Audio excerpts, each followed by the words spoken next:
Uh-huh. Mm-hmm. Oh, wow. That's quite cool, huh? Hmm. Oh, that reminds me. I haven't done plan for 21 yet. Hmm. Well, I guess I might as well do it right now.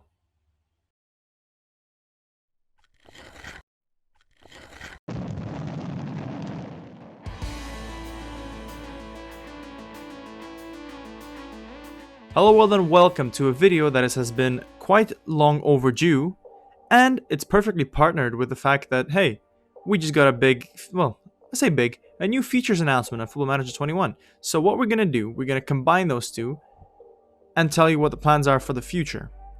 So, what's happening, guys? Well, let's start with what we're gonna do, I guess, in Football Manager 21. So the beta series, as we know, comes out the start of November. The beta stuff will come out then. And I was thinking to do Hamburg. And this has been, for some reason, almost a tradition for me. I have been doing this kind of series for, well, not even series, this kind of save at the start of Football Manager for 3 or 4 years now, I think. And hey, why not continue to 5th year? It's kind of perfect because it lets me try out both a nice combination of, I guess, the more finicky tactics, finicky stuff. It makes me actually try, because the transfer stuff, we'll get to it at some point eventually, but I just want to do like like a little bit of a challenge at the same time, get to develop players. And I like Hamburg has a good team, good youth centric, pretty much. So why Hamburg? Well, as you know, actually quite a lot, if you look at their history, I know I'm using Football Manager 21, but their history, they were quite good once in a while. Not so much anymore. They're stuck in this Bundesliga 2, and hopefully with my help they can come up. The difference between last year's save and this year's save, well, Football Manager 21, is that some of the players that I kind of like have left. So Julian Pollersbach has left, which unfortunately is, well, unfortunate. He's gone to Lyon. I hope he does well there. But, this guy, he's always done well. And for some reason in this game, they considered Daniel Heuer Fernandez to be much better. I thought Pollersbach was better. He played better for me. I guess I'm going to have to trust him this time. Gyro left, which was a very good player for me. And I think another big player was Timo Letschert. So we're going to have to replace it. And also Papadopoulos, but he went on a free. And I always get rid of him because he's on huge wages.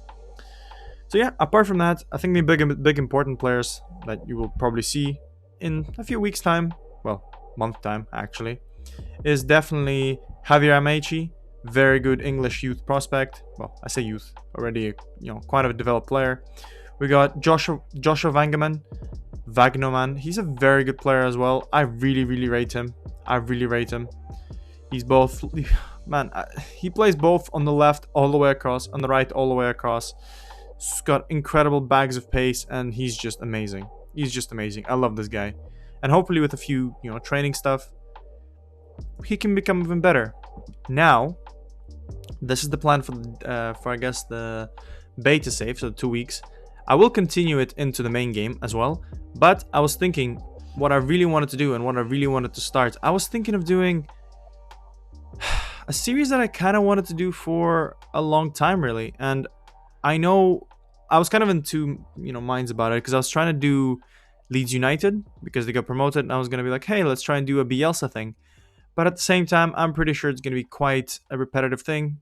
A lot of people are going to do it. So I'm going to do something that it's highly unlikely that anyone's going to do. Well, I mean, someone's going to do it.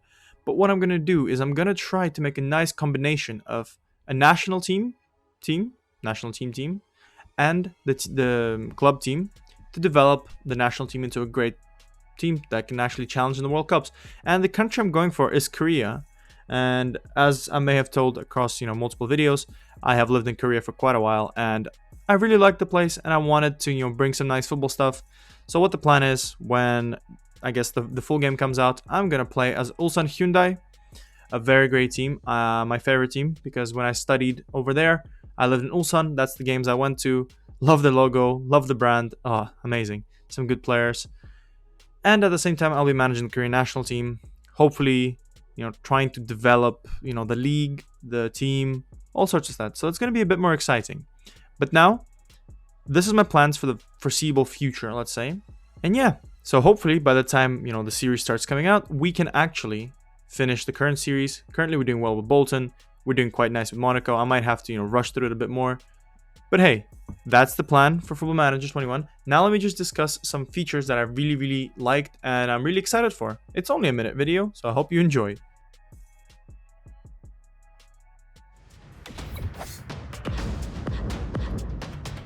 Alright, so that was something I kind of liked quite a little bit, is the fact that, let's go back just a sec so I can put the perfect photo for you guys. The recruitment meeting stuff. So from what this looks like here, they actually use a little bit of your formations and your, I guess, player positioning. And then from then, you can actually have scout recommendations telling you, look, we need to probably strengthen here. See, left wing back, our first choice in this role is due to leave when the contract ends. And deep playing forward, we lack depth in this role. That is something that's kind of really important for me because a lot of the times and again, maybe it's just when you're stupidly going into it, sometimes you sign players and they're not perfect for the position you want to play. So you have to kind of adapt or just play, if you play advanced forward and then by accident you sign, a very slow player, you do tend to struggle. Or if you play a target man, but then instead you sign someone like Ben Yedder, it's a little bit of you have to adapt with your tactic. And it's kind of hard to set your own tactical vision of it. So I think that for me, it's kind of cool. It's more real per se, because you're not trying to, most of the times in football, you have a system and you're trying to fit players into the system. And obviously if you're, a smaller team, you kind of have to, adjust it more. But if you're managing a big team, you kind of have like, what, I want a target man. Please give me a target man. And not like, oh, I have the smallest player on the pitch. I have Lionel Messi, but the way I play is, good old Sam Allardyce. I need 2 crosses in the box. And Messi, you should header it. So it's kind of unrealistic, really. Also, this stuff, ask agent about availability. I've seen some people are actually excited about it. Me too, because it'll help you not unsettle the players. But I guess, again, this is a bit more realistic because you do notice a lot of the times that players agree transfers, but like they talk to a player, like with Jadon Sancho, he agreed to go to United, but he never did. But, maybe he's like, oh, do you want to go to United? He's like, I don't mind. So I think that's what that does. But at the same time, I can imagine this is going to be a pain in the ass if you were a lower league team, because someone will come over to your player and like, hi, please, do you want to join us? And like, oh yeah, we do. And you're just like, man, come on. And especially the fact that this year, I think it'll be more important to actually make sure your players have nice agents. Because, typically what I do, if the agent gets a bit like annoying for me, I ask the guy to sack him. And a lot of times it works, which is kind of funny. But yeah, this is going to be both a pain and potentially a blessing. Depends on what kind of save you're doing. Ooh, this is also exciting. Man, this kind of stuff is cool because this, again, I'm not sure how it's going to work, but at the same time, it's going to be kind of cool. You see all the people in the room. You can kind of imagine yourself looking, instead of on the screen, you're looking out and you see like, 20 people and they all have different news stuff. And, I wonder if it's a little bit like you get to pick. Let's say I like Dan Leach, he always, because I have this thing how like I guess the people in the media have a nice reaction to you, or they have a less reaction because you avoid them and stuff. I really like doing press conference, by the way. I really like doing press conference. It's kind of cool. I like doing, but this will give more stuff. And I wonder if they're going to add a thing where you can actually pick. So instead of like, oh, from Evening Standard, the guy doesn't like me. He always publishes something bad. But Dan Leach, he's a good guy. Let me ask him first. So I wonder if that will be a thing. But either way, both ways, it'll be fine. Even if it's just a visual layout, still be kind of cool. This kind of stuff, perfect your tactics. It's kind of cool, but at the same time, I kind of very rarely do it because I have my own tactics and I tweak it as I go myself. And this, going into this, is quite cool. You get to actually control your body language. And I wondered what the depth is of that. Because currently, right now, you have, 5, 6 different tones of voice. So I wonder if it's going to be like 5, 6 tones of, not tones, like, you can cross your arms, you could flip them off.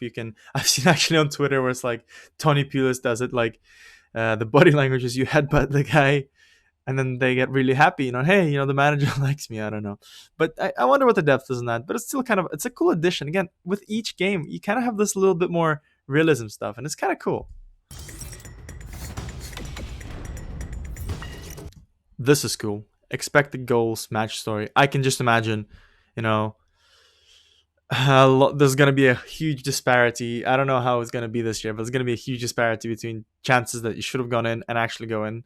It'll be quite cool. And also, like, look at this, just more and more stats, more kind of stuff, tactical stuff. You just get to enjoy wrapping your head around it. And I think that's what I kind of like personally, is the fact that I don't really look at the stats as much as I should, because that would help me. But, you know, I have my own kind of tactics, and I kind of work from that.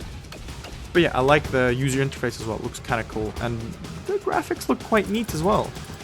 Moments to remember. Okay, that's also cool. A lot of the times we kind of miss those things. You know, the highest scored match, you know, biggest win, goal of the season. I think it's just, again, a more prettier version and more laid out, you know, nice, cleaner way to actually just remember your season. And, you know, do those end of season reviews would be perfect. And yeah, the game comes out on 24th, and 2 weeks before you can play it. Yeah, so that's going to be quite exciting. I'm excited. So that was me updating you on what I'm going to do when this beautiful game gets downloaded onto my laptop. Hopefully, by that time, we'll find out more. If some more comes out, you know, as always, I'll try and make more active stuff, more active, you know, news videos of the stuff, maybe more reactions to more sort of stuff. But yeah, if you like this kind of stuff, please like, subscribe, comment. Tell me if I'm wrong on any of those things. Tell me if I'm just rambling, as always. That's kind of once I got, you know, this beautiful mic, my videos turn into rambly. You know, I just like chatting and chatting shit as I go. But yeah, thank you for watching. I hope you enjoyed. I hope you like the plans I have laid out for Football Manager 21. And again, as the game goes on, I will be trying to come up with more creative stuff. So yeah, thank you for watching, and I'll see you in a new video coming out soon. Bye, guys.